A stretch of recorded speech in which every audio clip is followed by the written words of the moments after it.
বিসমিল্লাহির রহমানির রহিম। আজকের এই অনুষ্ঠানে উপস্থিত সকল প্রবাসী ভাই ও বোনেরা, আসসালামু আলাইকুম। আশা করি আপনারা সবাই ভালো আছেন। আমি প্রথমেই আমার পক্ষ থেকে, আমার স্ত্রী এবং আমার সাথে যারা এসছেন ঢাকা থেকে, আমরা যারা এসেছি সকলের পক্ষ থেকে আপনাদেরকে জানাচ্ছি আন্তরিক শুভেচ্ছা। প্রবাসী ভাই বোনেরা, আমি যতটুকু বুঝতে পারছি এখানে আপনারা আজকে যারা উপস্থিত আছেন, এখানে বিভিন্ন শ্রেণী পেশার মানুষ উপস্থিত আছেন, বিভিন্ন শ্রেণী পেশার মানুষ উপস্থিত আছেন। আপনারা এখানে অনেকে বেশ হয়তো অনেক দিন ধরে আছেন। আমার কাছে প্লেনে এই কাগজটা দেওয়া হয়েছে, এখানে একটা ড্রাফটিং আছে যে এই অনুষ্ঠানটিতে কি বলবো আমি। আপনারা আপনাদের চোখের সামনেই এখানে আমার কাছে একজন এটা দিয়ে গেল। তা কথার ফাঁকে যখন ওখানে ওনারা কথা বলছিলেন, দোয়া হচ্ছিল, আমি এই ফাঁকে একটু দেখলাম। আমার কাছে দেখে মনে হলো যে এই কাগজটি আমি পড়তে চাইছি না, আমি পড়তে চাইছি না।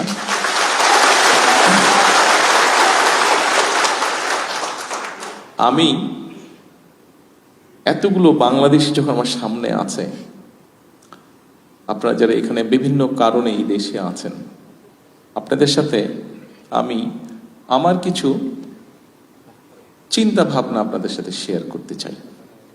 আমার মনে হয় আজকে বোধহয় সেটাই বোধহয় উপযুক্ত হবে। প্রিয় ভাই বোনেরা, আপনারা যখন এখানে আছেন, আপনারা যেমন দেশের এখানে থেকে কষ্ট করে যেই কষ্টটা করছেন তার বিনিময়ে যেই অর্থটি পাচ্ছেন এবং সেটি যখন দেশে পাঠাচ্ছেন, সেটা যেমন বাংলাদেশের জন্য উপকার হচ্ছে, ঠিক এই দেশটিকে গড়তেও কিন্তু আপনারা সাহায্য করছেন, এই দেশটিকে গড়ে ওঠার জন্যও কিন্তু আপনারা কাজ করছেন। অর্থাৎ আপনারা একসাথে কিন্তু ওই নেবে বলা যায় দুটো দেশ গড়ে তুলছেন ধীরে ধীরে। এক নিজের দেশ, দুই যে দেশে আপনারা আছেন সে দেশটি। আসার সময় আমি লাস্ট এসেছিলাম এখানে 2014 সালে, 2014-তে আমি কোকুকে দেখতে এসেছিলাম, আমার ছোট ভাইকে ওইখানে ছিল। তারপরে আমার আর আসার সুযোগ হয়নি। আমি যখন আজকে আসছি, অনেক কিছুর সাথে একটা জিনিস আমার চোখে খুব পড়লো। রাস্তাঘাটগুলো অনেক পরিষ্কার ঢাকা থেকে, রাস্তাঘাটগুলো অনেক পরিষ্কার ঢাকা থেকে। শুধু ঢাকাই বা বলি কেন, বাংলাদেশের কম বেশি সকল জায়গা থেকে রাস্তাগুলো, এখানকার রাস্তাগুলো পরিষ্কার। এয়ারপোর্ট থেকে এই পর্যন্ত যখন আসলাম, দেখুন এই রাস্তাগুলো পরিষ্কার যারা রাখতে সহযোগিতা করছে, তাদের মধ্যে কিন্তু আমাদের ভাইরাও আছে। আমার প্রশ্নটা হলো, আমরা যদি বিদেশে পরিষ্কার রাখতে পারি, আমরা কেন দেশে পারবো না? আমরা কেন দেশে পারবো না? আমি এই কথাটাই আপনাদের সাথে শেয়ার করতে চাইছি। আপনারা যারা মালয়েশিয়াতে আছেন, আমাদের আরো বাংলাদেশি ভাইরা, প্রবাসী ভাইরা যারা পৃথিবীর বিভিন্ন দেশে আছেন, সবাই যখন বিদেশে যান, বিদেশে থাকেন, বিদেশে পরিশ্রম করছেন, যে দেশেই আছেন, সেই দেশটিকে যেমন গড়ে তুলতে সাহায্য করছেন, একই সাথে নিজের দেশকেও গড়ে তুলতে সাহায্য করছেন পরোক্ষভাবে। তা আমরা অন্য দেশ যদি গড়ে তুলতে সাহায্য করতে পারি, তা আমরা কেন নিজের দেশ করতে পারবো না? ডেফিনেটলি পারবো। হয়তো আমাদেরকে আরেকটু পরিকল্পনা করতে লাগবে। প্রিয় ভাই বোনেরা, আমি সেরকম বিষয় থেকে আজকে আপনাদের সামনে আমি কতগুলো কথা তুলে ধরতে চাই, আমাদের কিছু চিন্তা ভাবনা। যেমন প্রথমে যদি ধরি যে এই যে মালয়েশিয়া সরকারের আমন্ত্রণে গত নির্বাচনে আমরা যখন আলহামদুলিল্লাহ আল্লাহর মতে জয়যুক্ত হলাম, প্রথম যে কয়েকজন ব্যক্তি আমাকে ফোন করে অভিনন্দন জানিয়েছিলেন, তার মধ্যে ডক্টর আনোয়ার ইব্রাহিম, মালয়েশিয়ার প্রধানমন্ত্রী, উনি তার মধ্যে প্রথম দুই একজনের মধ্যে উনি একজন জানিয়েছেন এবং উনি আমাকে আমন্ত্রণ জানিয়েছেন আসার জন্য। সেই আমন্ত্রণেই আজকে এখানে এসেছি। কালকে ইনশাল্লাহ ওনার সাথে দেখা হবে, ওনার সাথে আমরা কথা বলবো। আমি জানি এখানে অনেকেই জানতে চাচ্ছেন হয়তো কি কি কথা হতে পারে। এটি জানতে চাচ্ছেন। হ্যাঁ, আমরা কিছু বিষয়ে কথা বলবো। এখানে প্রথমেই মালয়েশিয়া বলে যে বিষয়টি আছে, সেই বিষয়টি হচ্ছে যে আমাদের এখানে বহু শ্রমিক কাজ করেন অনেক দিন ধরে।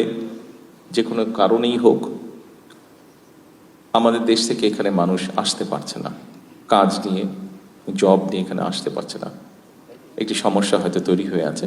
আমরা তাদের সাথে আলোচনা করব ওনাদের সাথে যে এই সমস্যাটা আমরা কিভাবে কাটিয়ে উঠতে পারি। এটি যেরকম একটা আছে, একই সাথে আমাদের অনেক প্রবাসী ভাইরা আছে যারা বিভিন্ন কারণে, তাদের অনিচ্ছাকৃত কারণ হোক, বিভিন্ন কারণে অনেকেই বিভিন্নভাবে এই দেশের আটকে আছেন, দেশে ফিরতে পারছেন না। যতটুকু আমাদের কাছে হিসাব আছে প্রায় 2000-এর কাছাকাছি হবে মানুষ, বোধহয় বিভিন্নভাবে মিলিয়ে মানুষগুলো বিভিন্ন জায়গায় আটকে আছে। আমরা চেষ্টা করব এই মানুষগুলোকে কিভাবে এখান থেকে মুক্ত করা যায়, অন্তত ওনাদের সাথে আলোচনা করব এখানকার সরকারের সাথে। একই সাথে কিন্তু আমরা আরো বিষয় নিয়ে আলোচনা করতে চাই। যেমন আমরা জানি মালয়েশিয়া সেমিকন্ডাক্টর বা কম্পিউটার বা আইটি এই সেক্টরে ভালো। আমরা চাই যে তাদেরকে বাংলাদেশে আমন্ত্রণ জানাতে, এই দেশের ব্যবসায়ীদেরকে আমন্ত্রণ জানাতে বাংলাদেশে, যে তারা এই সেক্টরগুলো, আইটি হোক, এখানে অনেক ইন্ডাস্ট্রিজ আছে, ছোট ছোট অনেক ইন্ডাস্ট্রিজ আছে, টয় ইন্ডাস্ট্রি আছে, ইলেকট্রনিক ইন্ডাস্ট্রি আছে, এইগুলো দেশে তারা ইনভেস্ট করবে কিনা, বাংলাদেশে ইনভেস্ট করবে কিনা। অর্থাৎ আমরা শুধু একটা জায়গায় সীমাবদ্ধ থাকতে চাইছি না। আমরা যেটা জানি, মালয়েশিয়া বললেই আমরা মনে করি যে ঠিক আছে শ্রমিক, এই শ্রমিকদেরকেও আমরা চাইছি যে পরবর্তীতে যারা আসবে শ্রমিক, ওনাদেরকেও আমরা চাইছি শুধু যাতে অদক্ষ শ্রমিক না আসে, দক্ষ শ্রমিক যেতে আছে দেশ থেকে সবাই শ্রমিক। ইভেন আমিও একজন শ্রমিক, আমি যখন কাজ করছি আমিও শ্রমিক, হয়তো ডিফারেন্ট প্যাটার্নের শ্রমিক, কিন্তু আমিও একজন শ্রমিক। কাজেই বাংলাদেশ থেকে যারা আসবেন, সেটা মালয়েশিয়া হোক, পৃথিবীর অন্য কোনো দেশে হোক, তাদেরকে আমরা ট্রেনিং দিতে চাইছি। এই যে এখান থেকে আমি চায়নাতে যে যাব, এখান থেকে সেখানে তাদের সাথে আলাপ করব, এখানে মালয়েশিয়ানদের সাথে আলাপ করব। এর মধ্যে আমাদের জার্মানদের সাথে আলাপ হয়েছে, জাপানিজদের সাথে আলাপ হয়েছে, আমাদের ব্রিটিশদের সাথে আলাপ হয়েছে। আমাদের দেশে যে টেকনিক্যাল ইনস্টিটিউশনগুলো আছে, এগুলো আমরা ডেভেলপ করতে চাই, এগুলোকে আমরা আপগ্রেড করতে চাই। কি আপগ্রেড করতে চাই? আমরা কাজ করছি, আমরা বের করার চেষ্টা করছি যে আমাদের দেশের প্রায় 1.5 কোটি মানুষ পৃথিবীর বিভিন্ন দেশে আছে। এই 1.5 কোটি মানুষগুলো সাধারণত কি ধরনের কাজ করছে, 1 নম্বর। দ্বিতীয়ত হচ্ছে যে আগামী 10 বছর কোথায় কোথায় বাংলাদেশ থেকে মানুষ বিভিন্ন টাইপের কাজ নিয়ে, বিভিন্ন ডিফারেন্ট ক্যাটাগরির জব নিয়ে তারা যেতে পারে, কি সেইগুলো, সেটাকে আমরা বের করার চেষ্টা করছি। অলরেডি দায়িত্ব দেওয়া হচ্ছে সরকারের কনসার্ন ডিপার্টমেন্টকে, তারা কাজ করছে, সেটা বের করার চেষ্টা করছি। সেইভাবে করে আমরা আমাদের লোকজনকে রেডি করব। যেমন ধরেন, আমরা যদি জাপানের কথা ধরি, জাপানিজদের সাথে আমাদের যেটা কথা হয়েছে, তারা তাদের দেশে নিশ্চয়ই আপনাদের ধারণা আছে, এখান থেকে তো খুব বেশি দূরে না, তাদের দেশের পপুলেশন কিন্তু এখন মাইনাসের দিকে, অর্থাৎ তাদের দেশে বয়স্ক মানুষের সংখ্যা বেশি, কর্মক্ষম বা ইয়াং মানুষের সংখ্যা কম, তাদের দেশে কমে যাচ্ছে ধীরে ধীরে। ফলে তাদের বড় দুটো সমস্যা দেখা দিচ্ছে। এক, তাদের যে কৃষি জমিগুলো আছে, এই কৃষি জমিগুলোতে তাদের কাজ করার মানুষের সংখ্যা কমে যাচ্ছে, তার পাচ্ছে না। 2, যেহেতু বয়স্ক মানুষের সংখ্যা বেশি, তাদের একটা সমস্যা হচ্ছে তাদের কেয়ারটেকার তারা পাচ্ছে না। বয়স্ক মানুষদেরকে যে লুক আফটার করতে হবে, তাদের মিল ফ্যাক্টরিতে হয়তো রোবট কাজ করছে, কিন্তু রোবট তো আর মানুষকে ওইভাবে টেক কেয়ার করতে পারে না। মানুষের তো হিউম্যান টাচ দরকার, হিউম্যান ফিলিংস দরকার, এখন কেয়ারার দরকার। এখন সেই দেশে যদি আমরা, জাপানে যদি আমরা মানুষ এমনি দিতে চেষ্টা করি, তাহলে কিন্তু তারা নিতে পারবে না। কারণ জাপান, আপনারা জানেন, আমরা মোটামুটি জানি, একটু কনজারভেটিভ সোসাইটি 1 নম্বর। এবং জাপানিজ লোকজন সাধারণত জাপানিজ তাদের নিজস্ব ল্যাঙ্গুয়েজ ছাড়া কথা বলে না।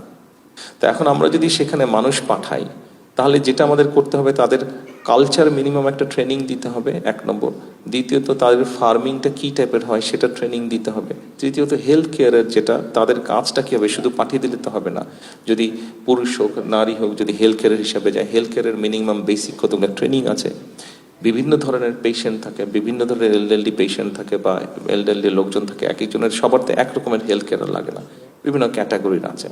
এবং সবচেয়ে বড় যে জিনিসটা হচ্ছে ভাষাটা, কাজেই তাদেরকে একটা ভাষা শিক্ষা দিয়ে আমাদেরকে পাঠাতে হবে। কাজে আমরা সেভাবে করে সাজানোর চেষ্টা করছি, একটু সময় লাগবে, আমরা সেভাবে করে গড়ে তোলার চেষ্টা করছি আমাদের ইনস্টিটিউশনের ভাষাগুলোকে। ঠিক একইভাবে ইউরোপের ক্ষেত্রে বলুন, ইভেন আমরা চেষ্টা করছি আগামী, আমাদের এখানে আমাদের লেবার মিনিস্টার সাহেব আছেন বসে, আগামী 1 বছরের মধ্যে আমরা আশা করছি ইনশাল্লাহ মধ্যপ্রাচ্যে আমাদের যে সকল মানুষ যাবেন তাদেরকে আমরা বেসিক অ্যারাবিক ল্যাঙ্গুয়েজ কোর্সটা আমরা শিখিয়ে তাদেরকে পাঠাবো, যাতে করে আমি জানি এখানে ঘরে উপস্থিত আপনাদের পরিচিত কেউ আছে কিনা, যদি পরিচিত কেউ থাকে যারা সৌদি আরবে বা কাতারে বা কুয়েতে এইসব দেশে কাজ করে, খেয়াল জিজ্ঞেস করে দেখবেন কথা প্রসঙ্গে যদি পরিচিত কেউ থাকে। অনেক লোক আছে বাংলাদেশ থেকে, পাকিস্তান থেকে, ইন্ডিয়া থেকে, এই 3 দেশ থেকে ধরেন গিয়েছে, 3 জন ব্যক্তি একই সাথে গিয়েছে, কিন্তু ওই 2 দেশের ব্যক্তি দেখবেন প্রমোশন পেয়ে আগে চলে গেছে, অথবা মালিক যে আছে সে একটু প্রায়োরিটি দেয় ওই দেশের। কেন মালিক প্রায়োরিটি দেয়? কারণ তারা ওই ভাষাগুলা শিখে যায় এবং কিছু এথিক্স আদব কায়দা শিখে যায়। একটা ঘটনা আপনাদেরকে বলি, এক সাউদি ভদ্রলোক, সে একজন ইন্ডিয়ানকে, সে তার বাসার তার যে ছেলে মেয়ে আছে তাদেরকে স্কুল থেকে আনা নেওয়ার জন্য দায়িত্ব দিয়েছে। তার কিন্তু একজন বাংলাদেশিও আছে, কিন্তু বাংলাদেশিকে সে দায়িত্বটা দেয় না, কিন্তু আর সবকিছু মোটামুটি তাকে সুবিধা দিচ্ছে হয়তো। তো একদিন ওই বাংলাদেশি তাকে জিজ্ঞেস করেছে, আচ্ছা বস, আপনি আমাকে বাচ্চাদেরকে দেন না কেন?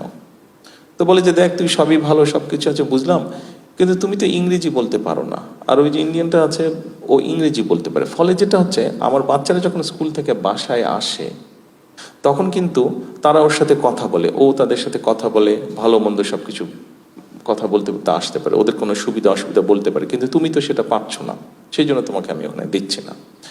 আমি আপনাদেরকে একটা ছোট্ট উদাহরণ দিলাম যে এই সমস্যাগুলো হয়। তো আমরা যদি আমাদের যারা যায় বিভিন্ন, যেমন কাতারে খুব সম্ভব তাই তো, কাতারে না 6,000 ড্রাইভার নেবে, তাদেরকে এখন ট্রেনিং দেওয়া হবে, তাদেরকে লোকাল ল্যাঙ্গুয়েজ শেখানো হবে, তাদেরকে একটা বেসিক ইংলিশ ক্লোজ দেওয়া হবে, আর এমনি যেগুলো টেকনিক্যাল ট্রেনিং আছে সেগুলো দেওয়া হবে। তার ফলে আমরা যদি আমাদের মানুষদেরকে এইভাবে প্রস্তুত করে পাঠাতে পারি তাহলে কি হবে, ভ্যালু অ্যাড, অর্থাৎ আপনি তো পরিশ্রম করছেন, 8 ঘন্টা হোক, 10 ঘন্টা হোক, 12 ঘন্টা হোক, আপনি পরিশ্রম করছেন, 15 ঘন্টা হোক পরিশ্রম করছেন, কিন্তু আপনি যদি ভ্যালু অ্যাড করতে পারেন, অর্থাৎ আপনার মধ্যে যদি ট্রেনিং থাকে কোনো, আপনার মধ্যে সেই দক্ষতা যদি থাকে, তাহলে যেটা সম্ভব হবে সেটা হচ্ছে যে আপনি যদি এখন ঘন্টায় 100 টাকা পান, তখন আপনি ঘন্টায় 300 টাকা পাবেন। সেটা আপনার জন্য লাভ হচ্ছে, আপনার পরিবারের জন্য লাভ হচ্ছে, আর আলটিমেটলি দেশের জন্য তো অবশ্যই লাভ হচ্ছে। তো আমাদের এখন গোলটা হচ্ছে এটা, আমরা বাংলাদেশ থেকে যে সকল দেশে প্রবাসী আমাদের যারা বিভিন্ন ক্যাটাগরির মানুষ যারা যান, আমরা চাচ্ছি এনাদেরকে আমরা এইভাবে ট্রেনিং দিতে, এইভাবে ট্রেনিং দিয়ে পাঠাতে, অর্থাৎ এই সেক্টরটাকে ধীরে ধীরে আমরা গড়ে তুলতে। এখন আসলে এটা গেলে সংক্ষেপে একটি বিষয়, আমাদের আরেকটি চিন্তা ভাবনার কথা আপনাদের সামনে তুলে ধরি। যেহেতু বিদেশে আছেন, সারাক্ষণ মন তো দেশে পড়েই থাকে সবার, হয়তো অনেকেরই ফ্যামিলি আছে, তারপরেও দেশে মন পড়ে থাকে, হয়তো প্রতি 15-20 মিনিট, আধা ঘন্টা, 1 ঘন্টা অন্তর অন্তর মাঝে মাঝে ফ্যামিলির সাথে হয়তো টুকটাক মেসেজ আদান প্রদান করছেনই আপনারা কম বেশি সবাই। এখন নিশ্চয়ই আপনারা একটা ইনসিডেন্ট বা ঘটনা তো না, একটা অনুষ্ঠান গতকাল নিশ্চয়ই আপনারা দেখেছেন, আর্মি স্টেডিয়ামে একটা অনুষ্ঠান হয়েছে। আর্মি স্টেডিয়ামে এয়ারপোর্ট থেকে যাওয়ার পথে নিশ্চয়ই দেখেছেন সবাই আর্মি স্টেডিয়াম, সেখানে একটা অনুষ্ঠান হয়েছে এবং সেখানে প্রাইমারি স্কুলের বাচ্চাদের একটা ফুটবল খেলা হয়েছে। এই খবরটা নিশ্চয়ই আপনারা দেখেছেন, গতকাল হয়েছে, আজকের পত্র থেকে এসছে। এখন আপনারা বলতে পারেন যে এটা কি এমন গুরুত্বপূর্ণ খবর, যারা দেখেছেন বা ডিটেলটা দেখেছেন তাদের হয়তো জানা আছে, সবার না জানা যেহেতু হয়তো নেই, সেই জন্য আমি কথাটা বলি। এই যে অনুষ্ঠানটি হয়েছে, প্রাইমারি গোল্ড কাপ যে ফুটবল টুর্নামেন্টটা হয়েছে, এই অনুষ্ঠানতে আপনারা জানেন সারা বাংলাদেশে প্রাইমারি স্কুলের 22 লক্ষ বাচ্চা পার্টিসিপেট করেছিল, 22 লক্ষ বাচ্চা। এবং এই 22 লক্ষ বাচ্চা যে পার্টিসিপেট করেছিল, এখানে ইভেন্ট হয়েছিল 1,23,000টা ইভেন্ট হয়েছিল। আপনারা বলতে পারেন, হয়তো অনেকেই প্রশ্ন করতে পারে, ঠিক আছে ভালো কথা হলো, একটা বড় অনুষ্ঠান হচ্ছে, বাচ্চাদের প্রাইমারি স্কুলের বাচ্চাদের অনুষ্ঠান হচ্ছে, ফুটবল খেলেছে। লক্ষ্য কিন্তু সেটা না, লক্ষ্যটা কিন্তু অন্য জায়গায়। অর্থাৎ দেখুন, একটা সমস্যা, এটা পৃথিবীর অনেক দেশেই আছে, বাংলাদেশেও একটা আছে, এই সমস্যাটা আছে। এখন এই সমস্যাটাকে তো আপনাকে অ্যাড্রেস করতে হবে এবং একই সাথে আপনাকে আরো অনেকগুলো পরিকল্পনা চিন্তা করতে হবে। আসুন সমস্যা কি সেটা আমরা তুলে ধরি সংক্ষেপে। সমস্যাটা হচ্ছে ড্রাগের একটা সমস্যা, আপনারা জানেন কম বেশি আমাদের সমাজে আছে। এখন একটা বাচ্চা, সে প্রাইমারি স্কুলের বাচ্চা হোক, সে সেকেন্ডারি স্কুলের বাচ্চা হোক, ইন্টারমিডিয়েট লেভেলের বাচ্চা হোক, অর্থাৎ বয়সটা কত, 8 বছর, 15 বছর, 20 বছর, 22 বছর, এই যে বাচ্চাটা, এই এই এই বয়সের বাচ্চারা যারা, এদের কিন্তু মানসিক এবং শারীরিক অসম্ভব এনার্জি থাকে। আমরা এই বয়সটা পার হয়ে এসেছি, কাজে আমরা জানি এই গাছে উঠে যাচ্ছে, এই দেওয়ালে উঠে যাচ্ছে, এই পুকুরে ঝাঁপ দিচ্ছি, কিছু একটা করছি, মানে অর্থাৎ কিছু একটা করতে ইচ্ছা করে, সারাক্ষণ মাইন্ড কাজ করছে, মন কাজ করছে, সারাক্ষণ ব্রেন কাজ করছে, এবং আমরা সেটা তো বার্ন করতে হবে কোথাও। এখন দেখেন দেশে খেলার মাঠগুলো হয় দখল হয়ে গিয়েছে, এই গল্প বলে তো আর লাভ নাই, এটা কম বেশি সবাই আমরা জানি। খেলার মাঠ বলতে গেলে নেই দেশে। আচ্ছা, শহরগুলোতে বলতে গেলে ঢাকা শহরে তো নেই, বড় শহরগুলোতেও খুব লিমিটেড। এখন এই বাচ্চাগুলোকে তো আপনার একটা এভিনিউ দিতে হবে, তাদের যে এনার্জিটা, মানসিক এবং শারীরিক যে এনার্জিটা, তো বার্ন করার জায়গা দিতে হবে। আপনি যখন তাকে খেলার সুযোগ দিবেন না, বন্ধ করে দিবেন, আপনি যখন তার, অনেকের মধ্যে অনেক কোয়ালিটি আছে, এখানে আপনারা আছেন অনেকে, আপনারা যে আমাদের বিভিন্ন জাতীয় দিবস হয়, 26শে মার্চ হয়, 16ই ডিসেম্বর হয়, 21শে ফেব্রুয়ারি, অনেকেই আপনারা কিন্তু গান করেন, অনেকে মিউজিক্যাল ইনস্ট্রুমেন্ট বাজান, অনেকে কেরাত প্রতিযোগিতা করেন, স্পোর্টসে অনেকে ভালো আছেন। এই যে আপনাদের মধ্যে এই কোয়ালিটিগুলো, একটা মানুষ, বাচ্চারা যারা আছে, যেই বাচ্চাগুলোর আমি কথা বললাম, এই বাচ্চাগুলোর মধ্যে তো এই এনার্জিটা আছে এবং তাদের এই কোয়ালিটি আছে। অনেকের কারো গান শিখতে ইচ্ছা করে, কারো নাচ শিখতে করে, কারো ছবি আঁকতে ইচ্ছা করে, কারো কবিতা আবৃত্তি করতে ইচ্ছা করে, কারো কেরাত প্রতিযোগিতা করতে ইচ্ছা করে। এখন আমাদের এরা আমাদের সন্তান, আমাদের ভবিষ্যৎ। আমাদেরকে তো উপায় বের করে দিতে হবে যে সে যাতে সঠিক ডাইরেকশনে থাকে। এরকমই একটি ডাইরেকশন হচ্ছে, আমরা চাইছি যে আমাদের বাচ্চাদেরকে আমরা খেলার মাঠে ফিরে নিয়ে আসি। সারাদিন ফেসবুক থাকা অথবা অন্য কোনো আকর্ষণ থেকে, অন্য কোনো কিছুর ভিতর থেকে আমরা আস্তে আস্তে আমাদের জেনারেশনটাকে নিয়ে আসি প্রোডাক্টিভিটিতে। এবং সে কারণেই এই প্রাইমারি স্কুলে আমরা খেলার আয়োজন করেছি। শুধু তো ফুটবল হয়েছে, ইনশাল্লাহ অন্য স্পোর্টস। অর্থাৎ একটি বাচ্চা, আমাদের মূল যেটি পরিকল্পনা হচ্ছে, লং টার্ম যেটি পরিকল্পনা হচ্ছে, একটি বাচ্চা, এখানে আপনাদের যাদের ফ্যামিলি আছে, যাদের ছেলেমেয়েরা আছে স্কুলে, আপনি দেখেন বাচ্চা যখন সকালে স্কুলে যাচ্ছে, খেলাধুলা লেখাপড়া সব করে যখন সে বিকেলে বা সন্ধ্যায় বাসা আছে, তখন কিন্তু সে অসম্ভব টায়ার্ড থাকছে, কোনো রকমে হোমওয়ার্কটা করে ধাপাস ঘুমিয়ে পড়ছে সে, তাই না? তাই তো বিষয়টা। অর্থাৎ আমরা চাইছি আমাদের বাচ্চারা সকালবেলা যাবে, স্কুল করবে, খেলাধুলা করবে, অথবা অন্য তার যেই কোয়ালিটি থাকবে, যেই এক্সট্রা ক্যারিকুলামের কোয়ালিটি থাকবে, সেইটার সুযোগ তাকে দেওয়া হবে। অর্থাৎ একটা প্রোডাক্টিভ ভাবে তার টাইমটা, তার মেধাটা, তার শক্তিটা, সবকিছু সে একটা প্রোডাক্টিভ কিছুতে প্রয়োগ করে। সেই ফেসবুক বলেন, ইন্টারনেট বলেন, বা অন্য খারাপ কিছু বলেন, সেখান থেকে ধীরে ধীরে ধীরে ধীরে এদেরকে বের করে নিয়ে আসা। অর্থাৎ আমরা আসার সময় যে সাইনবোর্ডটা দেখলাম, এডুকেশন ফার্স্ট না কি জানি একটা দেখলাম না, তুমি দেখালে যে, হ্যাঁ, এডুকেশন ফার্স্ট।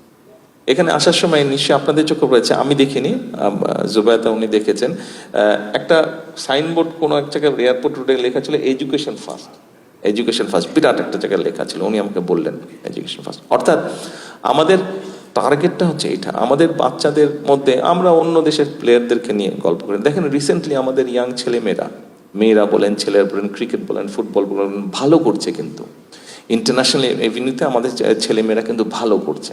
দেখেন যখন আপনি পত্রিকা পড়েন যে মেয়েরা ফুটবলে চ্যাম্পিয়ন হয়েছে, ছেলেরা ক্রিকেটে ভালো করেছে, ভালো লাগে না নিজের কাছে? নিজে তো ভালো, তো এটা তো আমাদেরই সন্তান। আমাদের লক্ষ্যটা ওটাই হচ্ছে, অর্থাৎ আমরা আমাদের বাচ্চাদেরকে খেলাধুলায় নিয়ে যেতে চাইছি, যে খেলুক। আমরা স্কুল থেকে, সরকার থেকে ব্যবস্থা করবো, স্কুলগুলোতে বিভিন্ন রকম খেলার ব্যবস্থা করব। আমরা একটা প্রতিযোগিতা শুরু করেছি, আপনাদের অনেকেরই একটা নাম খুব পরিচিত আছে, নতুন করি। এটা শহীদ রাষ্ট্রপতি জিয়াউর রহমান কারিকুলাম ছিল, গান, কবি, ছবি আঁকা, এগুলা ছিল। এটার সাথে আমরা নতুন একটা অ্যাড করেছি, নতুন একটা সাবজেক্ট অ্যাড করেছি, সেটা হচ্ছে স্পোর্টস। নতুন করিতে ওটা আছে, এটা স্পোর্টস। অর্থাৎ আমরা স্কুল লেভেলে, স্কুলের সিলেবাসের মধ্যে আমরা খেলাধুলাকে নিয়ে যাব। মোটামুটিভাবে এই পর্যন্ত নতুন কুড়ি স্পোর্টসের মধ্যে 8টা স্পোর্টসকে বাছাই করা হয়েছে, এবং স্কুল পর্যায়ে সিলেবাসের মধ্যে আমরা স্পোর্টস 5টা স্পোর্টস আমরা স্কুল পর্যায়ে দিব আমরা সিলেবাসের মধ্যে। এটা ইনশাল্লাহ আগামী বছর থেকে শুরু হবে না স্পোর্টস, আগামী বছর থেকে এটা শুরু হবে। ওকে, ওর সিলেবাসটা, স্পোর্টসের সিলেবাসটা এমনভাবে তৈরি করার চেষ্টা করছি আমরা যে ওর ফুটবলটা, ও যেরকম অঙ্ক, ইতিহাস, বাংলা, ইংরেজি, ভূগোল যেভাবে সাবজেক্ট হয়, খেলাটা ওর একটা সাবজেক্ট থাকবে, ওইটাতে ওকে পাশ করতে হবে। ওটাতে পাশ না করলে কিন্তু পরীক্ষা পাশ হবে না। কাজে এইভাবে করে আমরা নিয়ে আসতে চাইছি। ঠিক একইভাবে আরেকটি বলি আপনাদেরকে, আমি আমার চিন্তাগুলা কি করতে চাইছি, যেহেতু সরকারের দায়িত্ব আমাদেরকে দিয়েছে জনগণ, আমরা কি করতে চাইছি, আমি কি করতে চাইছি আপনাদের সাথে শেয়ার করছি। এটাই আজকে আপনাদের সাথে কথা বলার সুযোগ হচ্ছে, সেই সুযোগটা আমি এইভাবে নিচ্ছি। আমি আমার চিন্তাগুলো আপনাদের শেয়ার করতে চাইছি। যদি মনে করেন যে কোনোটা চিন্তা পছন্দ না, বলবেন আমাকে। আচ্ছা, আসেন আরেকটা বিষয় শেয়ার করি আপনাদের সাথে। কয়েকদিন আগে, আমি জানি না আপনারা খেয়াল করেছেন কিনা কেউ কেউ, আমরা ছোট যখন ছিলাম, অনেকেরই এখানে সেই এক্সপেরিয়েন্স আছে, একটা অনুষ্ঠান হতো, অনেক কমে গিয়েছে দেখেছি অনুষ্ঠানটা, এটাকে আমরা আবার রিভাইভ করার চেষ্টা করছি অনুষ্ঠানে। সেটা সায়েন্স ফেয়ার হতো, কিন্তু সারা দেশে বিভিন্ন স্কুলে আমরা বিজ্ঞান মেলা হতো। আমরা ইনোভেশন নামে আমরা একটি অনুষ্ঠান শুরু করেছি। এই অনুষ্ঠানটি উপজেলা, জেলা পর্যায়ে হয়ে গিয়েছে। গত সপ্তাহে জেলা পর্যায়ে হয়েছে সারা বাংলাদেশের।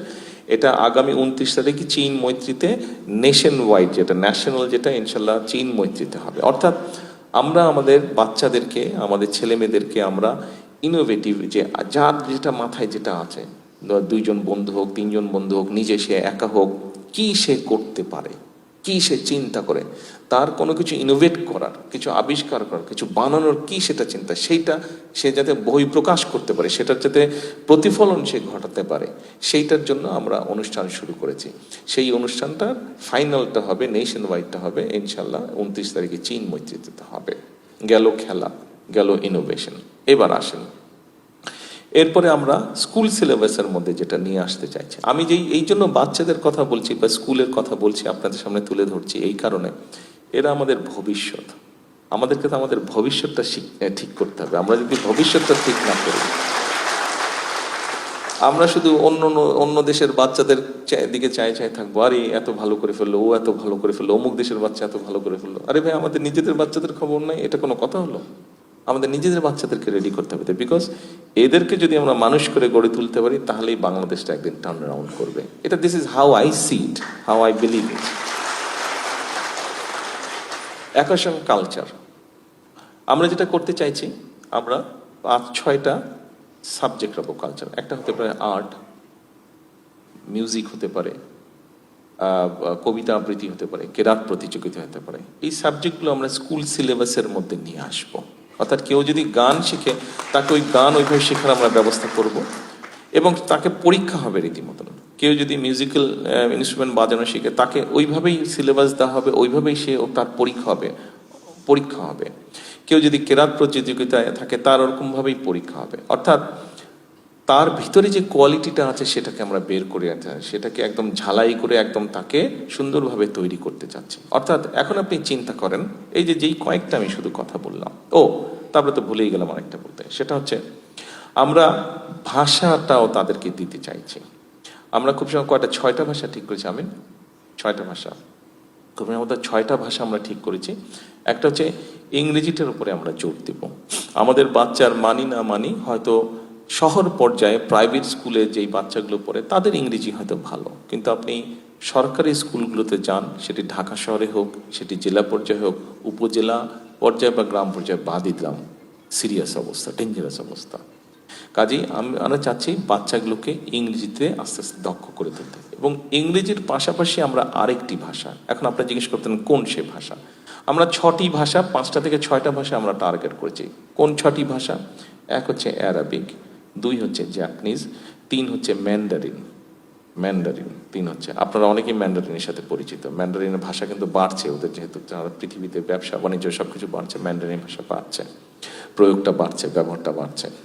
ম্যান্ডারিন 3, 4 হচ্ছে জার্মান, বললাম জার্মান, অ্যান্ড ইটালিয়ান ল্যাঙ্গুয়েজ, বোধহয় 5 ইটালিয়ান ল্যাঙ্গুয়েজ। এই 5টা ভাষা আমরা যে বাচ্চা 5টাই শিখবে, যে নট দ্যাট, সে যে 5টা শিখবে নট দ্যাট, এখন তার যেটা ইচ্ছা সে শিখবে, বাট ইংরেজিটা তাকে শিখতে হবে, ইংরেজির সাথে আরেকটা ভাষা সে শিখবে, সেটা এই যে কটা বললাম এর মধ্যে একটা হতে পারে।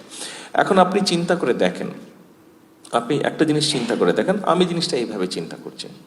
একটা বাচ্চা আজকে ক্লাস 1তেই বলেন বা 3তেই বলেন, 5এই বলেন আছে, এই বাচ্চাটা এই যে আমরা যেই সুযোগগুলো তৈরি করতে চাচ্ছি, এই সুযোগগুলো যদি আমরা তাদেরকে তৈরি করতে পারি ক্লাস 1-এর থেকে, এবং এই বাচ্চাটা যদি ক্লাস 12 পর্যন্ত with some vocational training, theory and both practical, অর্থাৎ একটা জিনিস এটা নষ্ট হয়ে গেল, বাতিটা নষ্ট হয়ে গেলো, এটাকে কিভাবে ফিক্স করবে, এই ট্রেনিংটা যদি তাকে আমরা দিতে পারি, এরকম যদি আরও ট্রেনিং দিতে পারি, তো এরকম এটাও আমরা ইনক্লুড করছি ভোকেশনাল ট্রেনিংয়ের যে প্র্যাকটিক্যাল এবং থিওরি, এটা বোধহয় এটা ক্লাস 8 থেকে 12 পাবেন, 6 থেকে ক্লাস 12 পর্যন্ত, 6 থেকে ক্লাস 12 পর্যন্ত প্র্যাকটিক্যালটা হবে, থিওরিটা তার আগে নাকি? ও 6-7 থিওরি, 8 থেকে, হ্যাঁ, এই 6-7 থিওরি ওই বোর্ডের মধ্যে আছে, তো ওই জন্য ওকে মাঝে মাঝে জিজ্ঞেস করছি আমি। তো 6-7 হচ্ছে থিওরি, এবং তারপরে 8-9-10 প্র্যাকটিক্যাল। তো এখন চিন্তা করেন একটা বাচ্চা, এতক্ষণ যেই গল্পগুলো আপনাদেরকে বললাম, গল্প না আসলে, গল্প শব্দটা আমি বলেছি, গল্প না, এগুলো হচ্ছে আমাদের পরিকল্পনা, এবং আমরা ইনশাল্লাহ এগুলোকে বাস্তবায়ন করব, কাজ শুরু করে ফেলেছি আমরা। এখন কাজের আউটপুটটা পেতে একটু সময় লাগবে, কারণ সিলেবাসটাকে গুছাতে হবে। আপনি চিন্তা করেন, আপনি যদি ফুটবলের জন্য 5,000 টিচার নেন, বাস্কেটবলের জন্য 5,000 টিচার নেন, ভলিবলের জন্য 5,000 টিচার নেন, মানে 15,000 টিচার। এই 15,000 টিচারও তো আমাকে বের করতে হবে, 15,000 টিচার আমাকে রিক্রুট করতে হবে, 15,000 টিচারকে কিভাবে আমরা বেতন ভাতা দিয়ে দিব, সেটা একটা বিষয় আছে। তারপরে যদি চিন্তা করেন যে কালচার, এখন যে গানের টিচার বের করতে হবে ধরেন 5,000, কবিতা আবৃত্তির টিচার বের করতে হবে 5,000, আর্টের টিচার বের করতে হবে 5,000, গেল 15,000, 15 30,000। তারপরে খেলা গেল, কালচার গেল। এখন যদি আপনি অন্য আরো সাবজেক্ট যেগুলো থাকে, ভাষার টিচার, যেমন আমরা জাপানিজ ভাষার টিচার বাংলাদেশে পাচ্ছি না, এখন আমরা চেষ্টা করছি অনলাইনে জাপানের সাথে কানেক্ট করে কি করা যায়। ইটালিয়ান পেয়েছি আমরা, তো আমরা এনাফ টিচার পাচ্ছি না, সেই জন্য একটু সময় লাগছে, কিন্তু দেশের ভিতর থেকে আমরা চেষ্টা করছি টিচারগুলো, অর্থাৎ কাজগুলো শুরু হয়ে গিয়েছে, কাজগুলো শুরু করেছে। ইনশাল্লাহ আমরা আশা করছি আল্লাহর রহমতে যদি ঠিকঠাক মতন এগোতে পারি, আগামী বছর থেকে এই সিলেবাসটা ইন্ট্রোডিউস হচ্ছে, আগামী বছর থেকে। আচ্ছা, তো এখন আপনারা চিন্তা করে দেখেন জিনিসটা, এই ঘরে যারা আছেন, আপনাদের প্রত্যেকের ঘরেই, নিজেরই হোক, ভাইয়ের হোক, পরিবারের অন্য আপনজনের হোক, বোনের হোক, ছোট সন্তান আছে, প্রাইমারি স্কুলে বা সেকেন্ডারি স্কুলে যারা যায়, আপনারা এখানে প্রত্যেকের আছে, হয় নিজের প্রাইমারি স্কুল বা সেকেন্ডারি স্কুলের নিজের সন্তান আছে, অথবা ভাই বোন আত্মীয় স্বজনের সন্তান আছে। এই বাচ্চাটা আপনার ভাগিনা হোক, ভাতিজা হোক, যাই হোক না কেন, আপনি নিজে কল্পনা করে দেখেন, এই বাচ্চাটা যখন দুটো ল্যাঙ্গুয়েজ পারবে, ইংরেজির সাথে সাথে আরেকটা ল্যাঙ্গুয়েজ পারবে, ধরেন সে জাপানিজ ল্যাঙ্গুয়েজ পারে, সে যখন খেলাধুলার কোনো একটা খেলাধুলায় যখন সে মোটামুটিভাবে ভালো পারবে, সে যখন একটা মিউজিক্যাল ইকুইপমেন্ট বাড়াতে পারবে, সে যদি আর্ট করতে পারে, এই বাচ্চা যখন বড় হবে, তার যখন ভোকেশনাল বেসিক ট্রেনিং থাকবে, আপনি বলেন তো এই বাচ্চা যখন বড় হবে, ওকে কে ঠেকায় রাখতে পারবে কোন কাজে? সেটা দেশের ভিতরেই হোক, দেশের বাইরেই হোক, ওকে কাজে কে ঠেকিয়ে রাখতে পারবে? ওকে তো খুব ডিফিকাল্ট ওকে রাখা, ও যে কোনো দেশের যে কোনো বাচ্চার সাথে সে কম্পিট করতে পারবে। কাজেই আমাদের শিক্ষা নিয়ে, আমাদের বর্তমান ভবিষ্যৎ যারা, তাদেরকে নিয়ে আমাদের চিন্তা ভাবনা হচ্ছে এইটা। আমি আপনাদেরকে অনেক কিছু বলতে পারতাম, কিন্তু আপনাদেরকে আমি ভবিষ্যৎ আমি কিভাবে চিন্তা করছি, আমাদের যারা ভবিষ্যৎ দেশ গড়ে তুলবে। যেমন গতকালকে আমি বাচ্চাদেরকে যখন অ্যাড্রেস করছিলাম, আমি তো ওদেরকে একটা কথা বলেছিলাম, আমরা তো বুড়ো হয়ে যাচ্ছি, নেক্সট টার্ম তোমাদেরকে রেডি হতে হবে। আমি জিনিসটা ওভাবে দেখি, জিনিসটা ওভাবে বিশ্বাস করি বলেই আমি কথাটা ওইভাবে বলেছি, এবং জিনিসটা ওভাবে বিশ্বাস করি বলেই আমাদের পরিকল্পনাটা আমরা এইভাবে সাজাচ্ছি। এখন এরপরে আসুন আমার আরেকটি কাজ বা চিন্তা ভাবনা আপনাদের সাথে আমি শেয়ার করতে চাই। সেটি হচ্ছে, এর মধ্যে আপনারা দেখেছেন আমরা সারা বাংলাদেশে খাল কাটার কর্মসূচি দিয়েছি। দেখলাম ব্যাপারটা নিয়ে অনেকে বেশ হাসি ঠাট্টা করছে। আমার পরিষ্কার মনে আছে, আব্বা যখন শুরু করেছিলেন তখন তো অনেক ইয়াং ছিলাম আমি, কিন্তু মনে আছে পরিষ্কার যে একদিন আমি পেপারেই পড়ছিলাম যে তৎকালীন অপোজিশনের কেউ একজন বলছে জিয়াউর রহমান খাল কেটে কুমির নিয়ে আসবে। তো দেখলাম ইদানিংও অনেকে এরকম কিছু কিছু কথাবার্তা বলছে। তো কথাবার্তা বলছে, ঠিক আছে বলবি, সবাই তো আর আমাদের মতন বলবে না, যার যেটা ইচ্ছা বলুক, কিন্তু আমাদেরকে আমাদের কাজটা করতে হবে। এর মধ্যে আমি দেখলাম বেশ কয়েকটি টিভি চ্যানেল এবং অনলাইন নিউজও আমি দেখলাম যে তারা নিউজ করছে, বিভিন্ন জায়গায় আমরা খাল কাটা যে শুরু করেছি, আমরা তো খাল কাটা শুরু করলাম রোজার থেকে, খুব বেশি টাইম আমরা পাইনি কারণ বর্ষা চলে এসছে, অনেকগুলো খাল, বাট মোটামুটিভাবে বেশ এই পর্যন্ত 1000 কিলোমিটারের মতন সারা দেশে খাল কাটা হয়েছে। আমাদের খাল নতুন করে কাটা পুনর্খনন মিলিয়ে 1000 কিলোমিটারের মতন এবার হয়েছে। আমরা এখন আর পারবো না এই মাসের থেকে, আগামী যে জুলাই মাস থেকে তো আমরা পারবো না, আগামী কয়েক মাস, কারণ বর্ষা চলে আসছে। কিন্তু যেটা নিউজ দেখলাম এবং বিভিন্ন খবর যেটা জোগাড় করলাম, সব জায়গায় যে 100% ঠিকঠাক মতন হয়েছে তা না, ফাঁকি ঝুঁকি হয়েছে, সেটাও আমরা চেক করছি অনবরত, সেটা আমরা চেক করছি। ফাঁকি ঝুঁকি পেলেই আমরা চেষ্টা করছি ওটাকে আবার যাতে ঠিক করা হয়। বাট তারপরেও এই পর্যন্ত যেটা দেখলাম যে অনেক জায়গায় দেখলাম মানুষ পানি পাচ্ছে, কৃষকরা পানি পাচ্ছে। এখানে আপনারা যারা আছেন আপনারা অনেকেই কিন্তু গ্রামে বসবাস করেন, গ্রামে আপনাদের বসত বাড়ি আছে, বাড়িতে যান অথবা এখান থেকেও সোজা যান। বাংলাদেশে একটা ডেঞ্জারাস অবস্থার মধ্যে আমরা আছি। সেই ডেঞ্জারাস অবস্থাটা কি দেখুন, 20 কোটি মানুষ, আমাদের 20 কোটি মানুষ, প্রায় কিন্তু পত্রপত্রিকায় আমরা পড়তাম যে বিভিন্ন জায়গায় নদী শুকিয়ে যাচ্ছে, বিভিন্ন জায়গায় খাল বিল শুকিয়ে যাচ্ছে, মানুষ পানির অভাবে কষ্ট পাচ্ছে। অনেক সময় কিন্তু আপনারা যারা বিশেষ করে যাদের ফ্যামিলি চাষাবাসের সাথে সম্পৃক্ত আছেন, আপনাদের নিশ্চয়ই ধারণা আছে, আপনার বয়স যখন 15 বছর 18 বছর ছিল তখন আপনার পরিবার যারা ডিপ টিউবওয়েল ব্যবহার করতেন চাষবাসের জন্য, তখন যতটুকু গভীরে গেলে পানি পাওয়া যেত, এখন তার থেকে আরো 1-150 ফিট বেশি গভীরে যেতে হয় মিনিমাম। এই অভিজ্ঞতা নিশ্চয়ই এই ঘরে অনেকেরই আছে। আমি নিজে যখন ছোট ছিলাম, ধরেন আমার বয়স যখন 10-12 ছিল, তখন আমার পরিষ্কার মনে আছে ঢাকার ক্যান্টনমেন্টে আমরা যেই বাসায় থাকতাম, কোনো এক কারণে একবার একটা গর্ত করা হয়েছিল। ওই গর্তটা বোধহয় 6-7 ফিট, যখন গর্তটা খুললো দেখলাম পানি বের হচ্ছে। এখন ওই এলাকায় মিনিমাম 500 ফিট না গেলে পানি পাওয়া যায় না, আন্ডারগ্রাউন্ড ওয়াটার যেটা, পানি পাওয়া যায় না। এরকম আমি এই যে দেশের মধ্যে বিভিন্ন জায়গায় যাচ্ছি, অনেক জায়গা থেকে দেখলাম রিপোর্ট এসছে, বর্ষার সময় একদিকে বর্ষা মানে বর্ষায় ধুয়ে সাফা হয়ে যাচ্ছে সবকিছু, কিন্তু তার থেকে একটু দূরে কৃষকরা বর্ষার সময় পানির কষ্ট পাচ্ছে, ঠিকভাবে পানিটা প্ল্যান ওয়েতে পানিটা, অর্থাৎ তার খেতে সে বর্ষার সময়ও পানি দিতে পারছে না, পানিটা নিতে পারছে না। তখন আপনি চিন্তা করে দেখেন, এই যে নদী নালা খাল বিল শুকিয়ে যাচ্ছে, নদীগুলা ভরাট হয়ে যাচ্ছে, বর্ষার সময় পানি আসছে 7 দিন 10 দিন পানি থাকছে, 2 সপ্তাহ ম্যাক্সিমাম 3 সপ্তাহ পরে পানি নাই আবার। এখন 20 কোটি মানুষ প্রতিদিন পানি ব্যবহার করছে, এবং প্রতিদিন আমরা নিজেদের ব্যবহারের জন্যই হোক অথবা আমাদের কৃষিকার্যের জন্যই হোক না কেন, এই যে নিচে থেকে পানি ব্যবহার করছি, কিরকম একটা ডেঞ্জারাস অবস্থার মধ্যে আমরা যাচ্ছি। প্রতিদিন 20 কোটি মানুষের কি পরিমাণ পানি লাগে, এভারেজে একটা মানুষের সাধারণত প্রতিদিন 100 লিটার +- 100 লিটার মতন পানি ব্যবহার করে। তাহলে 20 কোটি মানুষ কত লিটার পানি ব্যবহার করে আপনি চিন্তা করে দেখুন। একটা জিনিস খেয়াল করে দেখবেন, বাংলাদেশে যাদের বাড়িঘরগুলো ওয়াটার বডি থেকে একটু দূরে, কোনো নদী পুকুর খালের থেকে দূরে, আপনি খেয়াল করে দেখবেন সেই এলাকার মানুষগুলোর কিন্তু স্কিন ডিজিজ বেশি হয়। কারণ হচ্ছে তারা এনাফ পানি পায় না, ফলে ঠিকভাবে হাত মুখ ধুতে পারছে না, গোসল করতে পারছে না, ফলে আস্তে আস্তে স্কিন ডিজিজ হয় ওইসব এলাকায় বা ওইসব ফ্যামিলিতে স্কিন ডিজিজ সমস্যা থাকে। এখন এই যে দেখেন স্কিন ডিজিজে মানুষের কষ্টের কথা বললাম, দৈনন্দিন কষ্টের কথা বললাম, পানি ব্যবহারের অসুখ বিসুখের কথা বললাম, কৃষির কথা বললাম, আমাদেরকে তো এটার একটা সলিউশন বের করতে হবে। আপনাদের নিশ্চয়ই মনে আছে একটা ঘটনা কম বেশি, এই 5ই আগস্টের পরে মাসটা হচ্ছে অগস্ট, তো ওই মাসের ওই বছরের বোধহয় খুব সম্ভব সেপ্টেম্বর মাসে হবে বোধহয় খুব সম্ভব, আপনার নোয়াখালী এলাকার দিকে বিরাট একটা বন্যা হয়েছিল।